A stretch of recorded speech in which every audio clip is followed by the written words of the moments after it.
Today, we're going to be discussing the best way to register for classes at Bowling Green State University. If you're ever curious about what classes you need to take for your major, or how many more credit hours you have at Bowling Green, you can always find the degree audit under Degree Progress in your Student Center. But when looking to register for classes, you can find the Schedule Builder tool by clicking on Classes and Registration. Once you do, you'll be greeted with this screen where you'll be able to find the Schedule Builder tool on the left-hand side. Once you've selected the Schedule Builder tool, you'll have a lot of options at your disposal.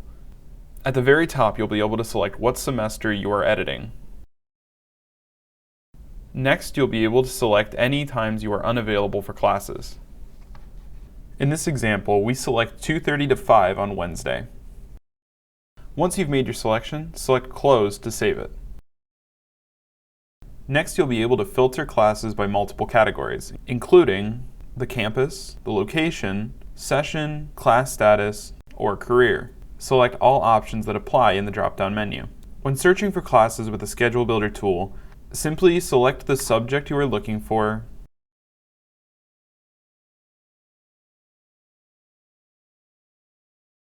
and then the catalog number that is assigned to your class. Your classes will then begin to populate below. Once all of your classes have been selected, select Build in the bottom right corner. Doing so will build a schedule for you based on the classes that you've selected. Unlike the one in this showcase today, many schedules will allow you to choose between multiple variations. This will shift the time of the classes around, so you can always get a schedule that's a perfect fit for you. In order to cycle through the schedules that you have at your disposal, simply click the arrows on the left and right side, as highlighted in red. You're also able to filter all schedules at your disposal by using the drop-down menu. These filters will allow you to have classes that are scheduled on fewer days of the week, or have no morning classes, for instance.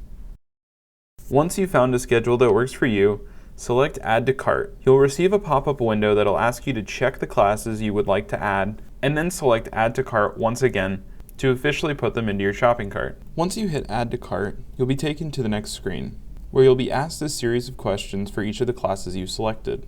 The first of which is if you'd like to be considered for a waitlist if the class is full. The second important option is how you would like the class to be graded. Generally speaking, we recommend selecting Graded unless otherwise instructed. Once you've made all the correct choices, select Next through each of the classes that you'd like. Once you've gone through all of your classes, you'll be greeted with a screen that will ask you to enroll in the classes. On this screen, you can also delete any classes if you would like. Simply select the check next to the class and select Delete or Enroll as needed. After selecting Enroll, you will be shown a screen that will tell you if you have been enrolled in all of your classes, if any are on a wait list, or if any are unavailable.